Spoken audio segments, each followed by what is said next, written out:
It is the year 1939. The world is restless. In March, Czechoslovakia was dissolved and annexed by Germany. Japan and China have been at war since 1937. The civil war in Spain ended with the victory of Franco and his Spanish nationalists.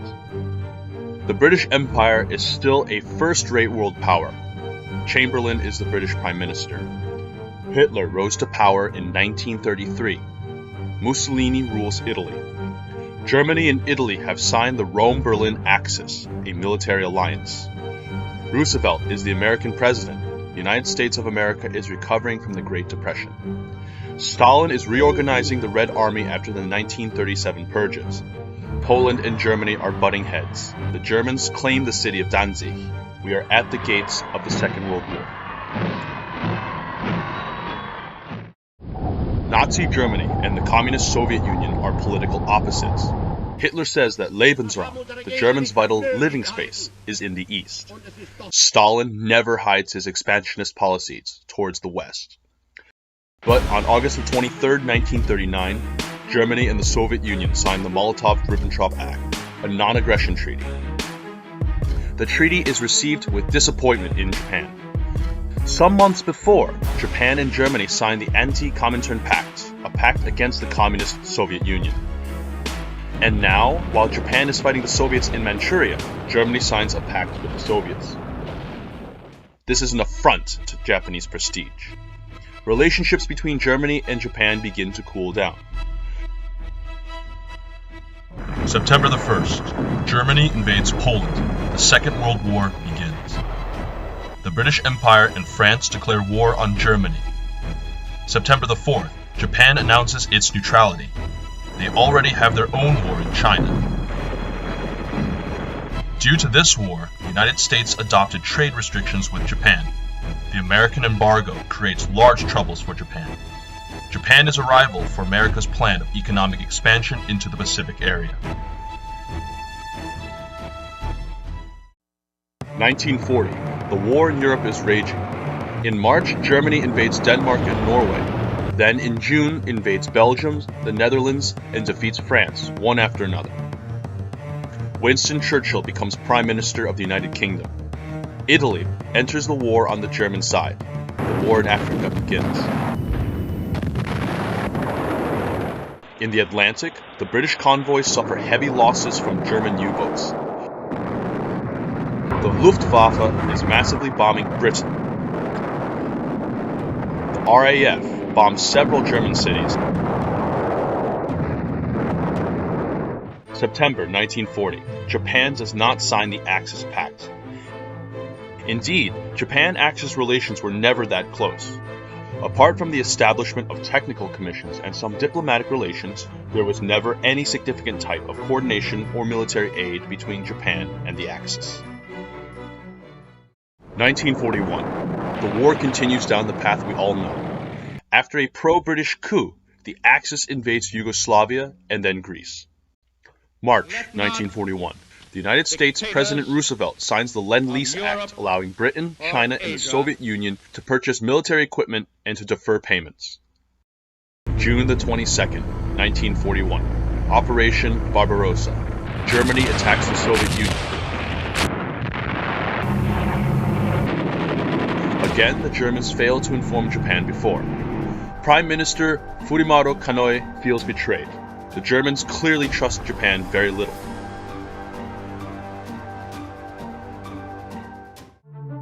August the 1st, 1941. The turning point.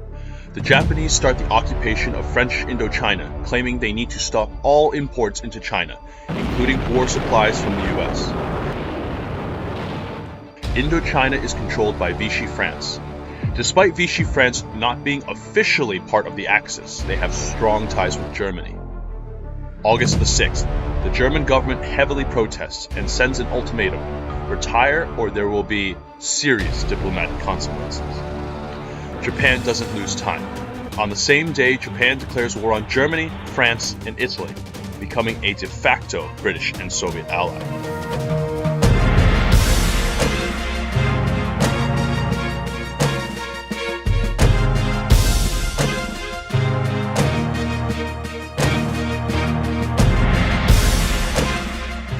Imperial Navy has the orders to sink all the German cruisers in the area.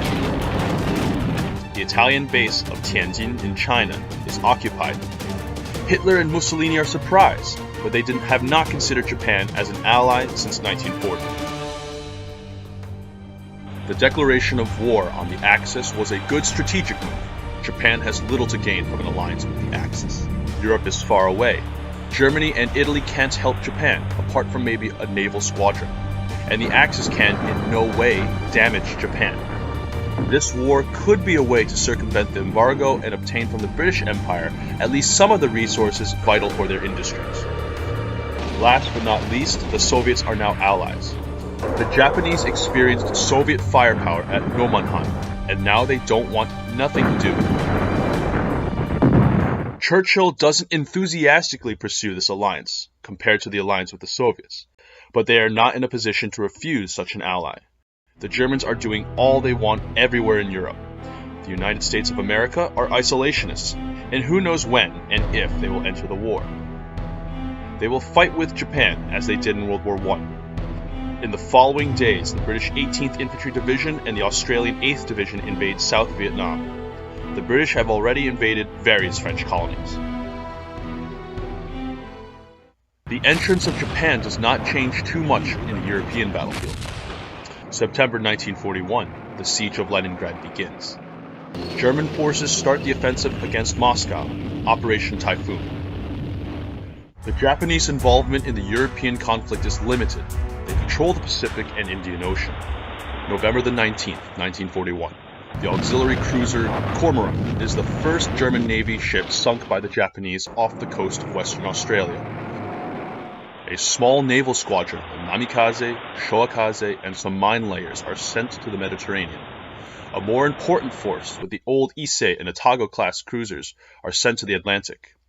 During 1942, Japan will send a couple of brigades to Egypt. But most importantly, the British can move their Pacific fleet, the HMS Hermes aircraft carrier, 4 battleships, and 20 cruisers into the Atlantic. The British convoys are now far more protected. All Australian, New Zealand, and Indian forces available are sent into Egypt. With the arrival in the Mediterranean Sea of the heavy cruisers HMS Dorsetshire and the HMS Cornwall, the Italians have increasing difficulties to resupply their forces in Libya. Rommel and the Italians are now on the defensive after Broke. To make things worse, the British have broken the Italian code, and know the times of departure of every convoy as well as all troop movements, so with fewer divisions they can keep up to the Axis. However, the Japanese resupply problems are still present. 1 million barrels of oil arrived from the Dutch East Indies, something else from the British refinery of Abadan, but it's not enough. For the USA, Japan is still an enemy. The USA embargo becomes even more strict. All Japanese assets in the US are frozen. On August 1st, the US established an embargo on oil exports to Japan. More than 80% of Japan's oil came from the United States. The Japanese Navy has now less than 2 years of oil remaining. The Imperial General Headquarters begin planning for a war with the USA.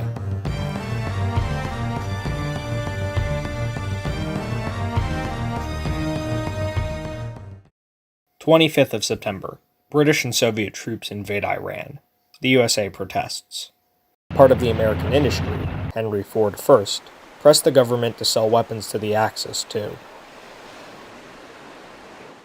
December 26, 1941. The Japanese take the decision.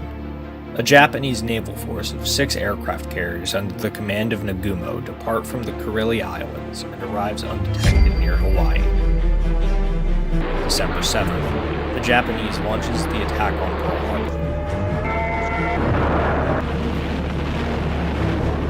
The attack leaves 8 American battleships out of action, killing 2,400 men.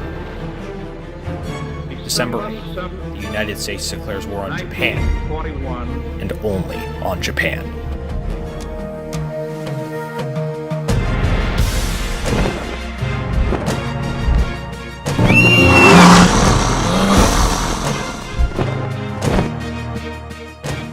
There is consternation at London for the move of their ally.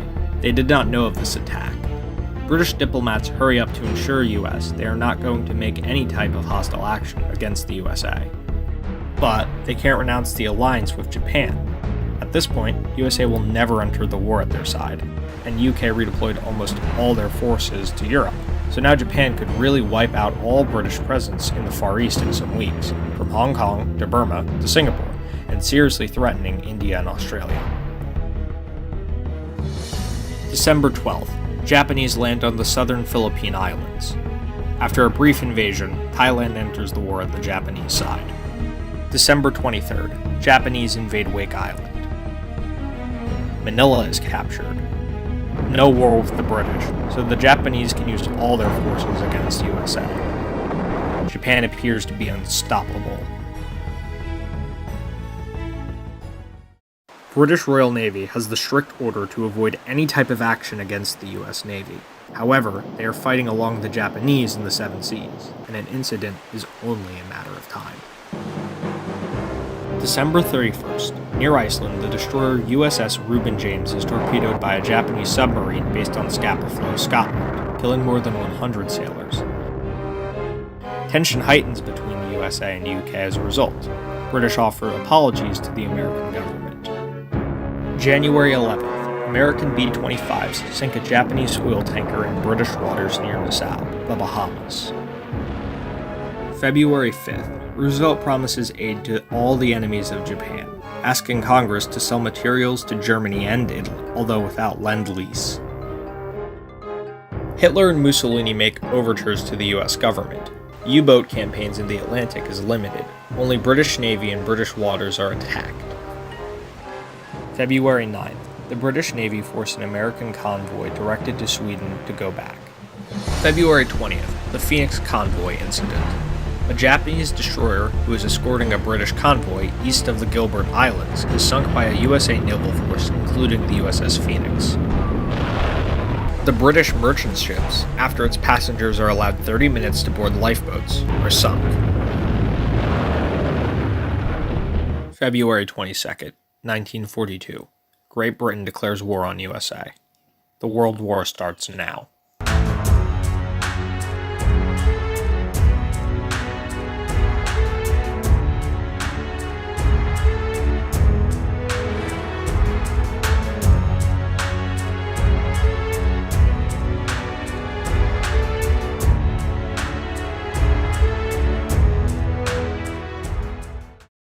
There are immediately the first clashes in the Atlantic between the US and Royal Navy. Swordfish aircraft from the HMS Furious sink two American destroyers near Newfoundland. The USS Roper sinks a British submarine. Despite some British believing it's time to recolonize, Churchill declared war on the USA only because he thinks it's inevitable. Britain can't allow a gigantic flow of US supplies, weapons, and oil to arrive in Europe. And better to fight the USA now, when the US Army has not reached its full potential. Churchill hopes that the war will result in a long stalemate, making war unpopular in the United States, followed by a negotiated peace. Australia and South Africa announced that they will continue to fight at the British side, although they will not officially declare war with the United States. There are riots in India, as the USA is a hope for their long-desired independence.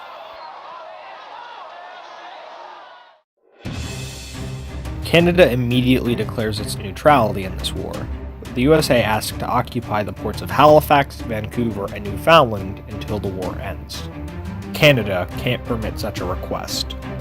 February 27, 1942, American troops start the invasion of Canada. The Americans follow a plan called War Plan Red. The 1st U.S. Army lands at St. Margaret's Bay, then assaults the port of Halifax. The Canadian power plants near Niagara Falls, held by the Royal Canadian Regiment, are taken after a bloody battle of 3 days. This is followed by an invasion on 3 fronts. From Vermont to take Montreal and Quebec, from the Midwest to capture the strategic nickel mines of Ontario, and from North Dakota to seize Winnipeg. Winnipeg is taken after 2 weeks. Vancouver is easily taken. It denies Britain and Japan a naval base and cuts Canada off from the Pacific Ocean. Canadians have a defense plan, the Defense Scheme No. 1. They plan to rapidly occupy Seattle, Great Falls, Minneapolis, and Albany. No hope of holding the objectives. The idea is to divert American troops away from Canada long enough for the British to arrive with reinforcements. This plan fails almost immediately, or better, it does not start at all. And the reinforcements from Britain will never arrive, apart from 2 squadrons of Hurricanes. Britain knows it's impossible to defend Canada against the much larger United States, and they have other more urgent problems, like Germany breathing down their throat. The British Army is not the Red Army. Their resources are limited. The Canadians are alone. Then after some initial success, the US invasion is stopped. The US Army fails to take Halifax. They only occupy New Brunswick, cutting Nova Scotia off from the rest of Canada at the railway junction in Moncton. The US Army is stopped at the gates of Montreal and Toronto. Canadians are experienced military, better armed, and can take more advantage out of their terrain. Someone sees parallels with the Soviet-Finland Winter War. The USA Army is not ready for the war in 1942. Obsolete equipment, poor training, and a lack of experienced officers. Very few saw combat of any kind. The USA has no real tank force. The primary tank is the M3 Lee, a tank with a very limited 75mm gun, smooth tracks, and an impractical high profile. It can be killed from almost anywhere and in any kind of terrain. The B-24 is yet in service, but with low numbers, and there are the B-17s. The USAAF's best fighters are the P-40 Tomahawk and the P-39 Airacobra. The P-38 is already operational. The US Navy's battleships were never tested in war, except for their diving ability at Pearl Harbor. Hitler and Mussolini are pleased for the entry into the war of the USA. Hitler does not take the Americans too seriously, but apart from the stop of the Lend-Lease, he hopes that the US will distract the important British force away from Europe. Europe, 1942, Eastern Front. The Soviet winter counteroffensive pushes the freezing German army back 100 kilometers from Moscow. The front stabilizes. The siege of Leningrad continues. Part of the British Navy leaves the Mediterranean to fight in the new Atlantic front. Royal Navy air carriers Hermes, Penelope, Repulse, and the battleship Prince of Wales are deployed in the Far East, but far from the war zones. In the western northern Atlantic, the American Navy try to block British-Canadian traffic, but they do not attempt to openly face the British fleet, nor for the moment send soldiers or materials into Europe. The Royal Navy is still the strongest navy in the world. There are the first collaborations with the Germans. German U-boats in the St. Lawrence Bay sunk several merchant ships. US public opinion, after some differences, will attempt to fight at Hitler's side, as in our timeline they accepted to fight for Stalin. Pacific Ocean, 11th of March. The Japanese land on Mindanao. April 31st, MacArthur evacuates the Philippines. 2nd of May 1942. Japanese land forces invade Indonesia, fearing a similar action by the Americans. The Dutch government in exile at London can't do anything. There are weak protests from London. The Dutch are allowed to continue to administer Indonesia. The Dutch East Indies alleviate part of the oil problem to the Japanese Navy. 4th to the 8th of May 1942. Japanese forces under Admiral Shima make unopposed landings on Samoa, opening the Battle of the South Pacific, the first battle in which aircraft carriers engage each other. The US sinks the Japanese light carrier Shoho. The US lose their fleet carrier Lexington and the Yorktown is damaged. Japan begins the invasion of the Aleutian Islands. Japanese midget subs based in the Canadian port Prince Rupert sink a support ship in Alaska. British Navy bombs the US coastal bases Portland, Boston, Norfolk, Savannah, Charleston. The 19th of June, Operation Jubilee, a raid by British and Canadian forces with 20 Mark IV Churchill tanks on Portland, Maine, ends in disaster. They come under heavy gunfire and most are killed or captured by the American defenders.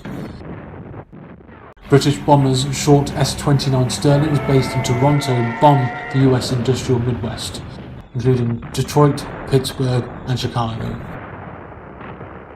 The British tried to inflict as much damage as possible to the US industrial forces, but this would require constant and heavy attacks. It took years and years of bombing to put down the German industry, which is only a quarter of the US industry. The British attacks are pinpricks.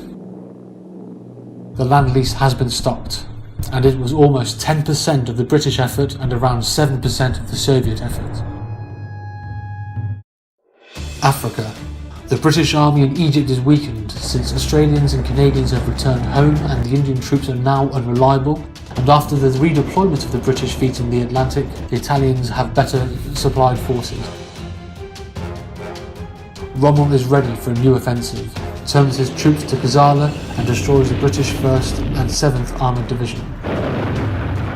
21st of July, Mersa Matruh, 150 kilometers from Alexandria, falls to Axis.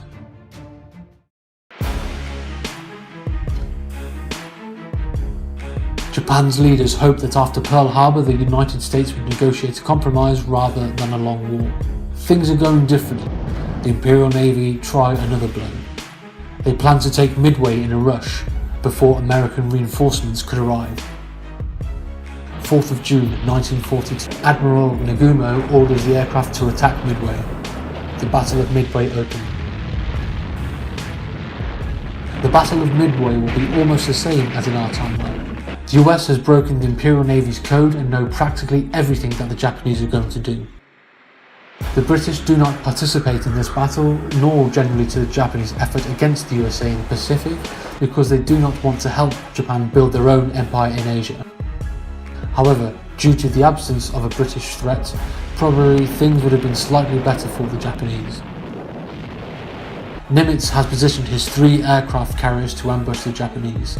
The dive bombers from Yorktown and Enterprise sunk the carriers Kaga, Hiryu and Soryu. The Japanese sunk the carriers Yorktown and the Hornet. The Battle of Midway comes to a close. Nagumo cancels the Midway invasion. Again, the Japanese are not able to inflict a decisive defeat to the US Navy, but such a war will not be decided by one decisive battle as the Japanese hope. The Japanese lose 3 carriers that they can't replace, and almost as critical is the loss of its experienced aircrew. Their training program is inadequate due to the chronic fuel problems. Conversely, the loss of 2 carriers is not a tragedy for the USA. There are 24 Essex-class carriers under production, and the US will have about 100 carriers of various sizes in 1945. However, this battle gives the Japanese free rein in the Pacific for 6 months. August 1942, Canadian Front. The Canadians fought bravely but can't hope to stand against America for long. The USA has vastly more men, tanks and aircraft and the means to make more very quickly. The US has now around 2 million men for the invasion. The Canadians can muster 400,000 men, some very experienced units, but only 24 tanks. Most military equipment coming from England is intercepted by American naval patrol. Canadian manufacturing is heavily crippled in this war, as most of the industry is within the first 100 kilometres of the US border. Montreal falls in July, Ottawa and Toronto in August, and then Halifax. September the 2nd, 1942, Canada surrenders. There is partisan resistance which continues for some time in the final war. November the 1st, 1942. US Marines land on Christmas Island. The Japanese defenders are overwhelmed. The Japanese make several attempts until December to retake the island, but the landing Japanese forces are always driven back.